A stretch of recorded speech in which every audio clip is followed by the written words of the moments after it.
Ingat satu hal, yang paling mulia dalam hal afiat, yang paling mulia dalam hal afiat, orang yang diampuni Allah dan diberikan kesempatan taubat sebelum mati.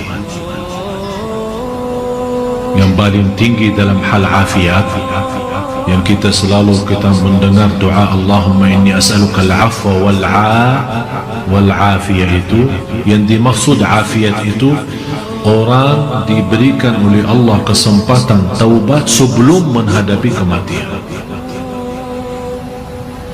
Jangan sampai kita orang menjadi i'tibar bagi orang lain. Itu buruk. Seburuk hamba Allah yang Allah jadikan i'tibar dan belajaran bagi orang lain. Artinya apa? Karena dia masih dosa maksiat, Allah celakaan dia dibanding orang lain. Berarti gara-gara dia orang lain kawannya sadar dan taubat. Berarti yang jadi kurban di sini i'tibar siapa?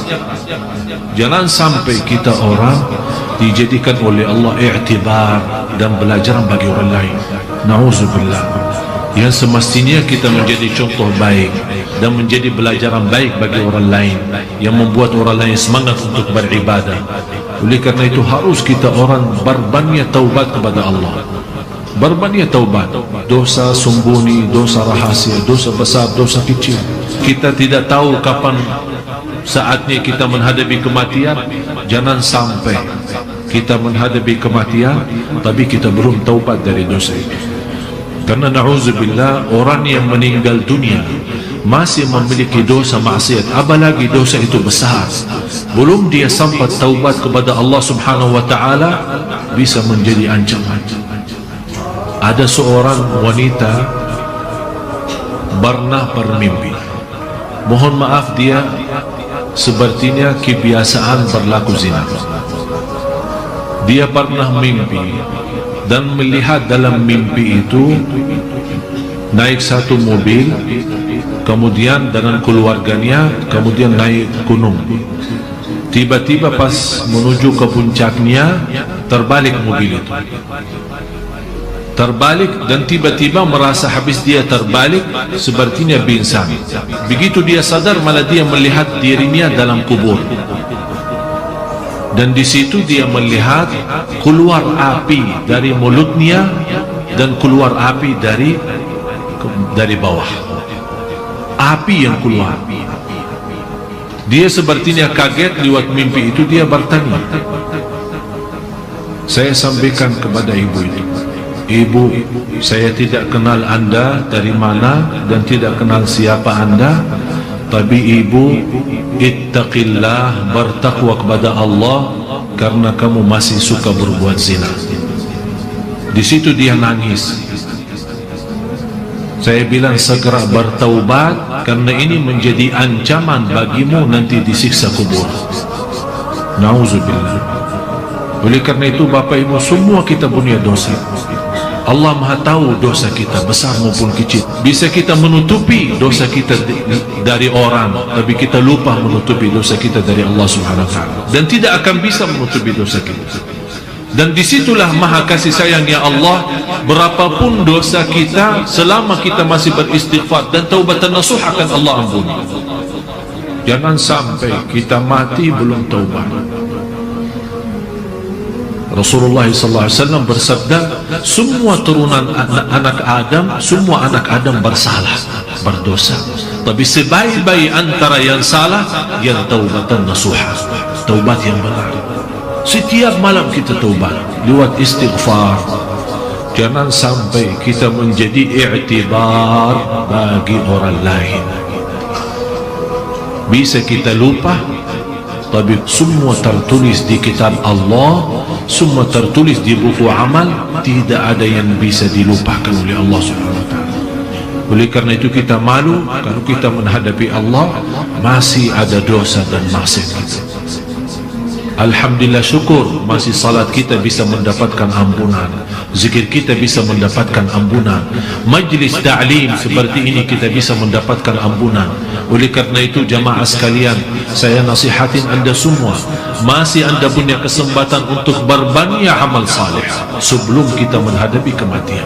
Sungguh kita tidak tahu, bisa jadi saat kita punya syahwat itu cuma sekali saya dosa, bisa jadi kita berkata ini yang terakhir saya janji, tapi yang terakhir itu datangnya malaikatul maut saat kita dosa.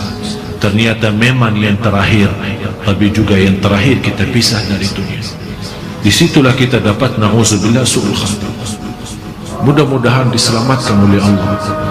Setinggi-tinggi afiat orang yang Allah berikan kesempatan untuk taubat.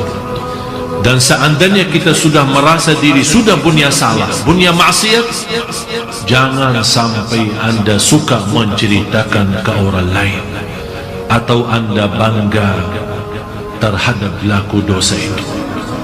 Ada seorang, apalagi khusus pemuda-pemuda, begitu dia ketemu temannya, dia dengan rasa bangga, saya kemarin kerjain pacar gue. Kok bisa bahasanya seperti itu? Saya bisa mendapatkan pacar saya, dan saya sudah bermacam ini, bermacam, sampai dia cerita sana sini. Itu kata Rasulullah, orang yang suka menceritakan dosa yang telah Allah tutupi saat dia berlaku dosa itu tidak akan diampuni Allah, karena dia sendiri yang bongkar dosa itu. Dia sendiri yang berani, tidak ada rasa malu, seolah-olah dia berani lawan Allah. Na'udzubillah. Jangan sampai. Kalau seandainya kita merasa masih ada dosa yang belum kita mampu tinggalin, usahakan dirahasiakan dan diamkan, dan tetap ada rasa malu. Ya Allah, sampai kapan saya bisa tinggalin dosa ini? Ya Allah, ampunilah ya Allah. Saat anda juga begitu, anda punya kesempatan taubat dan datang seorang ustaz terus cerita, saya sudah berlaku ini, tolong ke doakan. Tak boleh cerita. Mau bicara umum, saya berlaku dosa maksiat, tapi tak usah sebut dosa apa itu, karena ini urusannya sama Allah, bukan urusan sama manusia. Oleh karena itu minta sama Allah yang diampuni, bukan minta sama orang. Begitu kita buka menceritakan ke orang lain, Allah tidak akan ampuni dosa kita. Na'udzubillah. Mudah-mudahan kita semua diselamatkan oleh Allah. Tolong jaga satu doa, Allahumma inni as'aluka al-afwa wal-afiyah fi ad-dini wad-dunya wal-akhirah. Setiap waktu, setiap saat, Allahumma inni as'aluka al-afwa wal-afiyah fi ad-dini wad-dunya wal-akhirah. Semoga Allah Subhanahu wa taala benar-benar memberikan kepada kita afu, pemaafan dan afiat, yang selamat dari dosa dan maksiat, apalagi dosa yang besar.